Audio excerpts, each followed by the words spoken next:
Hello everyone. Welcome to success with Rai academy.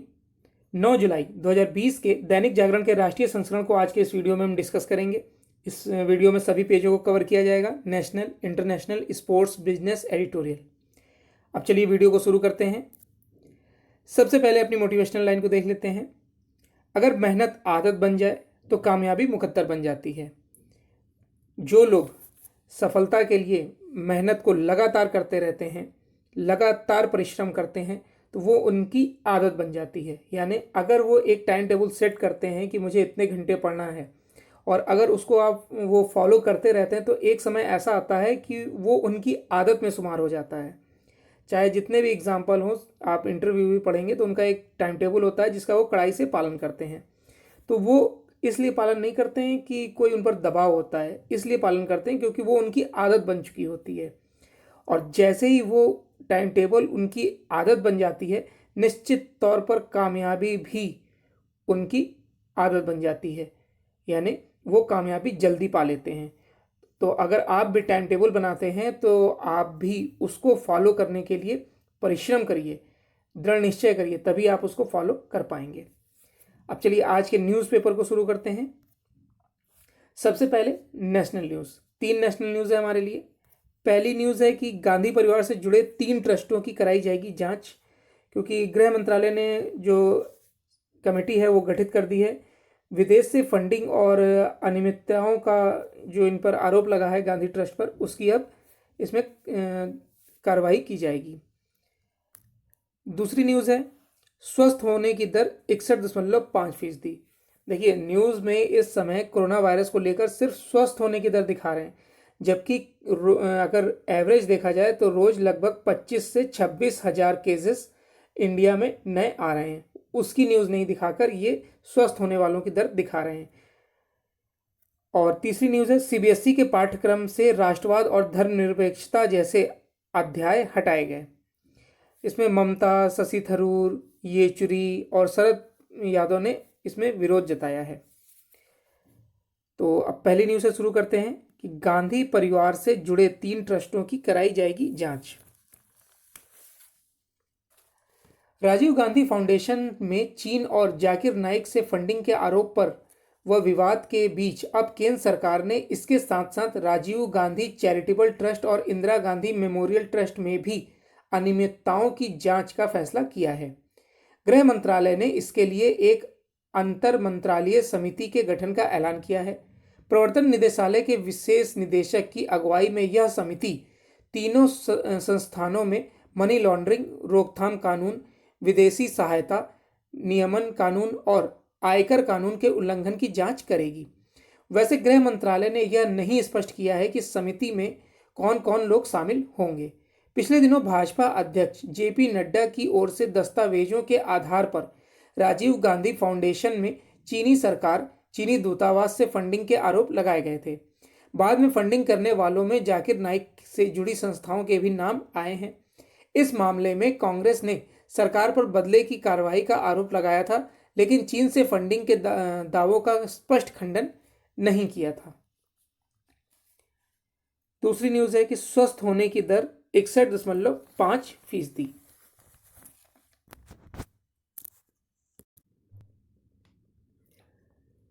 Corona virus संक्रमण के मामले दिन पर दिन बढ़ते जा रहे हैं, लेकिन अच्छी बात यह है कि मरीजों के स्वस्थ होने का आंकड़ा भी तेजी से बढ़ रहा है।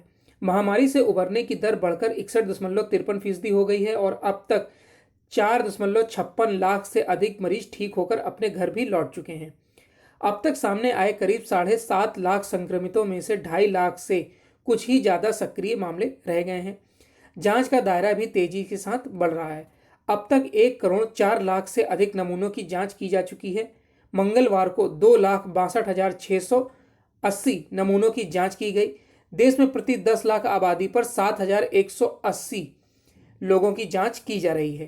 केंद्रीय स्वास्थ्य मंत्रालय की तरफ से बुधवार सुबह 8 बजे जारी आंकड़ों के मुताबिक पिछले 24 घंटे के दौरान 22,752 नए मामले सामने आए हैं। 16,883 मरीजों की अस्पताल से छुट्टी भी हो गई है और 482 लोगों की मौत भी हुई है। नेक्स्ट न्यूज़ पर आते हैं। नेक्स्ट न्यूज़ है कि सीबीएसई के पाठ्यक्रम से राष्ट्रवाद और धर्मनिरपेक्षता जैसे अध्याय हटाए गए। कोरोना संकट के बीच सीबीएसई ने 9वीं से 12वीं तक के पाठ्यक्रम को 30% तक कम करके भले ही छात्रों को राहत देने की कोशिश की हो, लेकिन इसके लिए राजनीति भी शुरू हो गई है। वैसे तो सीबीएसई ने करीब 190 विषयों के पाठ्यक्रमों को कम किया है, लेकिन सबसे ज़्यादा चर्चा सोशल स्टडीज़, पॉलिटिकल साइंस और बिजनेस स्टडीज़ जैसे विषयों को हटाए गए चैप्टरों को लेकर है। फिलहाल इन विषयों से जो अहम चैप्टर हटाए गए हैं उनमें राष्ट्रवाद, नागरिकता, धर्मनिरपेक्षता, लोकतांत्रिक अधिकार, फूड सिक्योरिटी जैसे चैप्टर शामिल हैं। सीबीएसई के इस फैसले को मुद्दा बना रहे राजनीतिक दलों ने सरकार पर सवाल उठाने शुरू कर दिए हैं। कांग्रेस के वरिष्ठ नेता और सांसद शशि थरूर ने ट्वीट करके कहा है कि जिन लोगों ने इन चैप्टरों को हटाने का फैसला लिया है उनके इरादों पर शक होता है। तो ये नेशनल पेज की 3 न्यूज़ थी। अब नेक्स्ट पेज पर आते हैं। इंटरनेशनल पेज में 2 इंपॉर्टेंट न्यूज़ है हमारे लिए। पहली न्यूज़ है चीन ने खाली किया हॉट स्प्रिंग इलाका, यहाँ पर चीन ही खाली हो गया है। और दूसरी न्यूज़ है कि WHO से औपचारिक तौर पर अमेरिका अलग। तो पहली न्यूज़ से शुरू करते हैं। चीन ने खाली किया हॉट स्प्रिंग इलाका। पूर्वी लद्दाख में गलवान घाटी के हॉट स्प्रिंग इलाके से चीनी सैनिक अब पूरी तरह से पीछे हट गए हैं। वास्तविक नियंत्रण रेखा पर अतिक्रमण के पॉइंट से चीनी सैनिकों का वापस लौटना लगातार तीसरे दिन भी जारी रहा। सूत्रों के मुताबिक हॉट स्प्रिंग इलाके से चीनी सैनिक न केवल पीछे चले गए हैं बल्कि अपना टेंट और अस्थायी निर्माण भी उखाड़कर साथ ले गए हैं। समझौते के तहत भारतीय सैनिक भी गलवान घाटी के हॉट स्प्रिंग क्षेत्र से पीछे हटे हैं। गलवान घाटी में अपने अपने सैनिकों के पीछे हटने के बाद भारत और चीन के शीर्ष सैन्य अधिकारी संयुक्त रूप से इस इलाके में एक दूसरे के सैनिकों के पीछे लौटने का जमीनी स्तर पर परीक्षण करेंगे। सूत्रों के अनुसार इस क्रम में पहला संयुक्त परीक्षण हॉट स्प्रिंग इलाके में ही होगा। यहाँ पर दोनों देशों के सैनिक पीछे हट चुके हैं और इनके बीच 3 से 4 किलोमीटर का बफर जोन बन गया है। हॉट स्प्रिंग के पेट्रोलिंग पॉइंट 15 से चीन और भारत दोनों ने अपने सैनिकों को पीछे हटाने की प्रक्रिया बुधवार को पूरी कर ली है। इस तरह गोगरा इलाके में पेट्रोलिंग पॉइंट 17 और 17A से भी चीनी सैनिक पीछे हटने की तैयारी कर रहे हैं। संभावना है कि गुरुवार को वे अपने साजो सामान के साथ यहां से पीछे लौट जाएंगे। नेक्स्ट न्यूज है WHO से औपचारिक तौर पर अमेरिका अलग। डोनाल्ड ट्रंप प्रशासन ने अमेरिका को विश्व स्वास्थ्य संगठन से औपचारिक रूप से अलग कर लिया है। अमेरिका ने अपने इस फैसले से संयुक्त राष्ट्र महासचिव को भी अवगत करा दिया है। अमेरिकी राष्ट्रपति डोनाल्ड ट्रंप कोरोना महामारी से निपटने को लेकर संयुक्त राष्ट्र के स्वास्थ्य निकाय की लगातार आलोचना करते रहे हैं। उन्होंने अप्रैल में ही उसकी फंडिंग पर रोक लगा दी थी। संयुक्त राष्ट्र महासचिव के प्रवक्ता स्टीफन दुजारिक ने कहा है कि अमेरिका ने WHO से हटने के बारे में महासचिव को जानकारी दी है। महासचिव आगे की प्रक्रिया के बारे में विचार विमर्श कर रहे हैं। सीनेट की विदेश मामलों की समिति से जुड़े शीर्ष डेमोक्रेट रॉबर्ट मेंडेज ने ट्वीट करके कहा कि संसद को सूचना मिली है कि राष्ट्रपति ट्रंप ने औपचारिक रूप से अमेरिका को WHO से अलग कर लिया है। उन्होंने ट्रंप प्रशासन की आलोचना करते हुए कहा कि महामारी के बीच ट्रंप का यह फैसला अमेरिका को अलग थलग कर देगा। अमेरिका 6 जुलाई 2021 के बाद WHO का सदस्य नहीं रह जाएगा। साल 1984 में तय नियमों के तहत किसी भी देश द्वारा सदस्यता वापस लेने के साल भर बाद ही उसे WHO से निकाला जाता है। तो एक आपका क्वेश्चन भी बन गया है कि हाल ही में किस देश ने WHO से अपने आप को अलग कर लिया है। तो आपका आंसर होगा अमेरिका। तो अब नेक्स्ट पेज पर आते हैं। एक न्यूज़ और है कि आज इंडिया ग्लोबल वीक को संबोधित करेंगे मोदी। प्रधानमंत्री नरेंद्र मोदी गुरुवार को ब्रिटेन में आयोजित इंडियन ग्लोबल वीक 2020 में उद्घाटन भाषण देंगे। प्रधानमंत्री कार्यालय का कहना है कि यह प्रधानमंत्री का संबोधन आत्मनिर्भर भारत अभियान का अनदेखा और बेहतरीन प्रदर्शन होगा। भारत और एक नया विश्व पुनरुद्धार हो विषय पर आयोजित इस 3 दिवसीय सम्मेलन में 30 देशों के 5000 लोग हिस्सा लेंगे। इस सम्मेलन को 75 सत्रों में 250 वैश्विक वक्ता संबोधित करेंगे। तो अब नेक्स्ट पेज है हमारा बिजनेस पेज। बिजनेस पेज में हमारे लिए दो इंपॉर्टेंट न्यूज़ हैं। पहली न्यूज़ है, चीन से यथार्थ के धरातल पर करना होगा मुकाबला और इंफ्रास्ट्रक्चर विकास से रुकेगी खाद्य उत्पादों की बर्बादी। पहली न्यूज़ से शुरू करते हैं। भारत और चीन के बीच तल्ख माहौल ने इनके आर्थिक रिश्तों को लेकर भी गूढ़ सवाल उठाए हैं। पिछले 1.5-2 दशकों में चीन से जिस तरह भारतीय इकोनॉमी में घुसपैठ की है, उसने तत्कालीन राजनीति, कूटनीति और अर्थव्यवस्था को कटघरे में खड़ा कर दिया है। दैनिक जागरण ने पिछले कुछ दिनों में विस्तार से विवेचना की है कि 2 दशक पहले तक जिन वस्तुओं के मामले में हम पूरी तरह आत्मनिर्भर थे, उनमें भी विदेश और खासकर चीन पर निर्भर होते चले गए। इसी को देखते हुए प्रधानमंत्री नरेंद्र मोदी ने आत्मनिर्भर भारत का नारा दिया है और उद्योग जगत से लेकर जनता तक में इसे लेकर फिलहाल संकल्प भी दिख रहा है। लेकिन एक जमीनी हकीकत यह भी है कि यह एक दिन या वर्ष भर में संभव नहीं है। देश के दो बड़े उद्योग संगठनों CII और फिक्की ने भारतीय उद्योगों की चीन पर निर्भरता को लेकर अलग अलग रिपोर्ट जारी की है। दोनों के अनुसार प्लास्टिक, लौह अयस्क, ऑर्गेनिक केमिकल्स, इलेक्ट्रिकल्स, मशीन, रत्न व आभूषण, इलेक्ट्रॉनिक्स, ऑटोमोबाइल, रसायन के आयात के लिए हम 4 से 80% तक चीन पर निर्भर हैं। यही नहीं, रत्न व आभूषण, खनिज उत्पाद, ऑर्गेनिक केमिकल्स, कपास, इलेक्ट्रिकल मशीनरी सेक्टर में भारत के आयात में चीन की भी बड़ी हिस्सेदारी है। जाहिर है कि लड़ाई लंबी है और इसके लिए केंद्र, राज्य सरकार तथा उद्योग जगत को कंधे से कंधा भी मिलाना होगा और एक के बाद एक सुधारों की दिशा में कदम उठाने होंगे। IBEF की एक रिपोर्ट पर नजर डालें तो वर्ष 2019-20 में भारत ने $2600 करोड़ यानी लगभग 1.85 लाख करोड़ रुपए मूल्य के रत्न व आभूषणों का आयात किया है। इसमें से लगभग 6% का आयात चीन से किया गया है। समीक्षाधीन अवधि में भारत ने $2900 करोड़ यानी 2 लाख करोड़ रुपए मूल्य से अधिक का निर्यात किया है। इसमें भी चीन को हुए निर्यात की हिस्सेदारी करीब 35% थी। इसी तरह भारत ने कई क्षेत्रों में चीन से निर्यात किया है। नेक्स्ट न्यूज़ है कि इंफ्रास्ट्रक्चर विकास से रुकेगी खाद्य उत्पादों की बर्बादी। कृषि क्षेत्र में बुनियादी ढांचे के अभाव में कृषि उपज का सालाना 15 से 20% तक बर्बाद हो जाता है। किसानों की आमदनी पर इसका सीधा असर पड़ता है। इस क्षति को रोकने व कृषि क्षेत्र में निजी निवेशकों को आकर्षित करने के लिए 1 लाख करोड़ रुपए कृषि इंफ्रा फंड के मसौदे को प्रधानमंत्री मोदी की अध्यक्षता में कैबिनेट की बुधवार को हुई बैठक में मंजूरी दे दी गई है। सरकार के इस फैसले से ग्रामीण क्षेत्र में जहां विकास के कार्य होंगे, वहीं रोजगार के अवसर सृजित होंगे। बुनियादी ढांचे के विकास से होने वाले नुकसान को रोका जा सकता है। किसानों की आमदनी इससे सीधे 20% की बढ़ोतरी हो जाएगी। कृषि उपज का मूल्य संवर्धन पर उचित मूल्य प्राप्त करने में सहूलियत होगी। कैबिनेट के फैसले की जानकारी देने आए केंद्रीय कृषि मंत्री नरेंद्र सिंह तोमर ने जोर देकर कहा, सरकार के इस फैसले से किसान व कृषि क्षेत्र और ताकतवर होकर उभरेगा।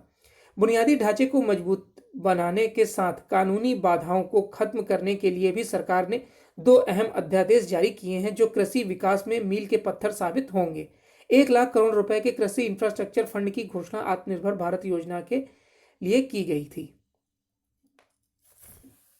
अब नेक्स्ट पेज पर आते हैं। नेक्स्ट पेज है हमारा एडिटोरियल पेज। एडिटोरियल पेज में हर बार की तरह 3 आर्टिकल हैं। पहला आर्टिकल है कि हर संकट के बाद निखरे मोदी। प्रत्येक चुनौती में मोदी के लिए जीत एकमात्र विकल्प होती है। हारने या नाकाम होने का उनके सामने विकल्प ही नहीं होता है। इसी पर लिखा गया है यह आर्टिकल, और यह आर्टिकल लिखा है राजनीतिक विश्लेषक एवं वरिष्ठ स्तंभकार प्रदीप सिंह द्वारा। दूसरा आर्टिकल है कि अपने ही बुने जाल में फंसा चीन। अब यह साफ है कि भारत को उन सब देशों का कहीं अधिक समर्थन मिला है जो चीन के विस्तारवादी रवैये से त्रस्त हैं, और इसी पर लिखा गया आर्टिकल दिल्ली विश्वविद्यालय के प्राध्यापक डॉक्टर सुधीर सिंह द्वारा। तीसरा आर्टिकल है कि अमेरिका का अजीब फैसला, यानी कि जो उन्होंने WHO से अलग होने का फैसला लिया है, वो वाकई में इस समय इस परिस्थिति को देखते हुए काफी अजीब है। तो पहले आर्टिकल से शुरू करते हैं। हर संकट के बाद निखरते मोदी। पिछले 6 साल में मोदी को दूसरी बार मुंह की खानी पड़ी है। पहले डोकलाम और अब लद्दाख में वास्तविक नियंत्रण रेखा पर भारत का इस बार का प्रहार पिछली बार से कहीं ज्यादा घातक है। सरकारों के बदलने से फौज की ताकत में कमी या बढ़ोतरी नहीं होती, पर शीर्ष नेतृत्व यानी प्रधानमंत्री पद पर बैठे व्यक्ति की दृढ़ इच्छा शक्ति में उसका मनोबल कई गुना बढ़ा देती है। 15 जून की रात गलवान घाटी में हमारे 20 फौजी शहीद हुए, लेकिन वे चीनी सेना को जो सबक सिखा गए वह उसे वर्षों तक याद रहेगा। भारत ने जवाब केवल फौजी ताकत से ही नहीं, आर्थिक और राजनयिक तौर पर भी दी है। मशहूर ब्रिटिश वैज्ञानिक नॉर्मन फ्रैंक डिक्सन ने सैन्य अक्षमता के मनोविज्ञान पर 1976 में छपी अपनी किताब में लिखा है, नेतृत्व की नाकामी की सबसे सामान्य वजह बेताबी होती है। अक्षम नेतृत्व अक्सर नई जानकारी से बचते हैं क्योंकि वह उनके दृष्टिकोण में बदलाव ला सकती है। दृष्टिकोण बदलने का मतलब यह मानना होगा कि पहले गलत थे। राहुल गांधी ऐसे ही किसी मनोरोग से ग्रस्त जाने पड़ते हैं। सर्जिकल स्ट्राइक हो, एयर स्ट्राइक हो, राफेल की खरीद हो या अब चीन के साथ संघर्ष, आपको एक नया पैटर्न दिखाई देगा। गुजरात के मुख्यमंत्री से प्रधानमंत्री तक के नरेंद्र मोदी के सफर में एक बात प्रचुरता से नजर आती है कि हर संकट के बाद वह निखर कर सामने आते हैं। मोदी की इस कामयाबी की वजह क्या है? जाहिर है इसकी कोई एक वजह नहीं हो सकती है, पर कुछ बातें प्रमुखता से उभर कर सामने आती हैं। सबसे पहले बात यह है कि हर चुनौती में उनके लिए जीत एकमात्र विकल्प होता है। हारने या नाकाम होने का उनके सामने विकल्प ही नहीं होता। 19 साल से मीडिया के एक वर्ग तत्कालीन सरकारों, राजनीतिक दलों, नेताओं, कानून और अदालतों की अग्नि परीक्षा से गुजरकर वह यहां तक पहुंचे हैं। ले जाकर मोदी ने दुनिया को भी संदेश दिया कि वह नया भारत है जो विस्तारवादी ताकतों के सामने चट्टान की तरह खड़ा है। इसका असर चीन और दुनिया दोनों पर पड़ा है। जिस तरह तमाम देशों का भारत को समर्थन मिला वह चीन को परेशान करने वाला है। दुनिया में मोदी की छवि का अंदाजा लगाने के लिए व्हाइट हाउस के पूर्व चीफ स्ट्रेटेजिस्ट स्टीफन बैनन की बात सुननी चाहिए। बैनन ने कहा था कि मोदी को कोई खरीद नहीं सकता। वह भारतीय अर्थव्यवस्था, भारत के लोगों और दुनिया के लिए भी सर्वश्रेष्ठ हैं। मोदी विरोधियों को यह बात समझ में नहीं आ रही कि सच्चाई से भागने या उसे छिपाने की कोशिशें करने से सच्चाई बदल नहीं जाती।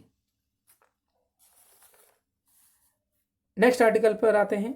अपने ही बुने जाल में फंसा चीन। भारत और चीन की सीमा रेखा करीब 3500 किलोमीटर लंबी है। यह लद्दाख से लेकर अरुणाचल प्रदेश तक फैली है।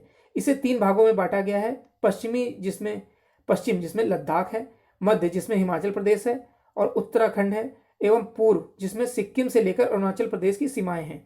मौजूदा तनाव मई 2020 के पहले सप्ताह से वैसे तो सिक्किम से शुरू हुआ था, लेकिन धीरे धीरे यह लद्दाख तक पहुंच गया।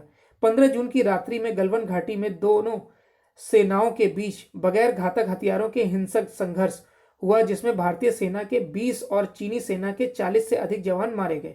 1975 के बाद से भारत और चीनी सेना के बीच यह पहला हिंसक सीमाई संघर्ष था। 2017 में 73 दिनों तक डोकलाम में भारतीय और चीनी सेना सामने खड़ी रही। तब चीनी सेना को पीछे हटना पड़ा था। अप्रैल 2018 में प्रधानमंत्री मोदी चीन के आमंत्रण पर वहां के शहर वुहान में चीनी राष्ट्रपति शी जिनपिंग से शिखर वार्ता के लिए गए थे। उसमें कई दौर की वार्ता हुई थी। इसमें मूलतः आपसी विश्वास को मजबूत करने पर जोर दिया गया था। इसके बाद अक्टूबर 2019 में चीनी राष्ट्रपति दूसरे शिखर वार्ता के लिए चेन्नई के पास महाबलीपुरम आए। इसमें भी आपसी विश्वास बढ़ाने पर जोर दिया गया। 1999 में कारगिल युद्ध हुआ था। उसमें पाकिस्तान ने आतंकी घुसपैठ कराई थी और पाकिस्तानी सेना सीधे तौर पर आतंकवाद की मदद कर रही थी। हालांकि कारगिल संघर्ष के दौरान प्रारंभ में चीन ने पाकिस्तान का साथ दिया था, लेकिन बाद में पीछे हट गया था। इसके बावजूद पाक चीन गठजोड़ मजबूत होता गया। पाकिस्तान के पूर्व प्रधानमंत्री यूसुफ रजा गिलानी के मुताबिक पाकिस्तान चीन संबंध हिमालय से ऊंचे, शहद से मीठे और सागर से गहरे हैं। हैरत नहीं कि कश्मीर पर पाकिस्तान की बेबसी को समाप्त करने के लिए भी चीन ने लद्दाख में आक्रामक रुख अपनाया हो। चीन पाकिस्तान आर्थिक गलियारा लद्दाख के करीब से ही गुजरता है। चीन ने 2013 में अपने पश्चिमी शहर काशगर को पाकिस्तान के पश्चिमी शहर ग्वादर से जोड़ने का काम शुरू किया था। मोदी सरकार ने चीन की आक्रामकता का सामरिक और कूटनीतिक तौर पर जोरदार मुकाबला किया है। शायद चीन को इसकी उम्मीद नहीं थी। अमेरिका, जापान, ऑस्ट्रेलिया और कई महत्वपूर्ण देशों ने इस संकट की घड़ी में चट्टान की तरह भारत का साथ दिया। इस तरह से चीन अपने ही बुने जाल में फंस गया, और वह भी उस समय जब कोरोना के कारण सारी दुनिया के लिए सामने वह बदनाम है। वैश्विक जनमानस ने स्पष्ट तौर पर देखा कि चीन किस तरह विस्तारवाद में विश्वास करता है। प्रधानमंत्री मोदी ने चीन की एशिया पर प्रभुत्व स्थापित करने की महत्वाकांक्षा पर कुठाराघात किया है। अब यह साफ है कि भारत को उन सब देशों का कहीं अधिक समर्थन मिलेगा जो चीन के विस्तारवादी रवैये से त्रस्त है। इसकी भी अनदेखी नहीं कर सकते हैं कि चीन के प्रति अमेरिका का हमलावर रुख बढ़ता जा रहा है। अब नेक्स्ट आर्टिकल पर आते हैं कि अमेरिका का अजीब फैसला। अमेरिका ने विश्व स्वास्थ्य संगठन यानी WHO से अलग होने की आधिकारिक घोषणा करके अच्छा नहीं किया। उसने यह कदम उठाकर अपने वैश्विक दायित्वों से किनारा कर लिया है। इससे इनकार नहीं कि कोरोना वायरस के संक्रमण के मामले में WHO की ढिलाई के कारण दुनिया को गंभीर संकट से दो चार होना पड़ा, लेकिन इसका मतलब यह नहीं कि संयुक्त राष्ट्र की इस संस्था को और कमजोर किया जाए। यह समय तो इस संस्था को और जवाबदेह और सक्षम बनाने के उपाय का था, न कि उससे अलग होने का और निष्क्रिय करने का। विश्व स्वास्थ्य संगठन के कमजोर होने का मतलब है कि उस वैश्विक तंत्र का शिथिल होना जो तरह तरह की बीमारियों को लेकर दुनिया को आगाह करने के साथ उनसे निपटने के तौर तरीके बताता है। अमेरिकी राष्ट्रपति डोनाल्ड ट्रंप WHO से तभी से खफा है जब उन्होंने कोरोना वायरस ने अमेरिका पर कहर बरपाया। वह WHO पर चीन की कठपुतली होने का आरोप लगा रहे हैं। इस आरोप में कुछ सच्चाई हो सकती है, क्योंकि कोरोना वायरस के संक्रमण के मामले में इस संस्था के प्रमुख चीन की ही बीन बजाते दिखे। लेकिन यदि अमेरिकी प्रशासन यह सोच रहा है कि इस संस्था को आर्थिक सहायता रोकने और अलग हो जाने से उसकी कार्यप्रणाली सुधर जाएगी, तो यह सही नहीं है। तो ये एडिटोरियल पेज के 3 आर्टिकल थे। अब नेक्स्ट पेज पर आते हैं। नेक्स्ट पेज है हमारा स्पोर्ट्स पेज। स्पोर्ट्स पेज में हमारे लिए एक न्यूज़ है कि अंतर्राष्ट्रीय क्रिकेट का स्वागत है। पिछले 3 महीने से ज़्यादा गुजर गया था, मैदान पर क्रिकेटरों की मौजूदगी नहीं थी, पिच सूनी हो चली थी। लेकिन बुधवार को जब साउथैम्पटन के एजेस बाउल स्टेडियम में पहला टेस्ट शुरू हुआ तो रौनक दोबारा लौट आई। हालांकि 116 दिन बाद वापसी कर रहे क्रिकेट पर बारिश ने खलल डाल दिया और टेस्ट का पहला सत्र बारिश से के कारण पूरी तरह धुल गया। इन सबके बीच भी खिलाड़ियों में एक नई उम्मीद दिखी और पूरी दुनिया ने इस बार फिर से क्रिकेट का स्वागत किया है। खबर लिखे जाने तक इंग्लैंड ने चाय काल तक 17.4 ओवर में 1 विकेट पर 35 रन बना लिए थे। तो ये आज का दैनिक जागरण का राष्ट्रीय संस्करण था, यानी 8 जुलाई का। अगर आपको वीडियो अच्छा लगा हो तो लाइक और शेयर कर दीजिएगा। वीडियो देखने के लिए धन्यवाद।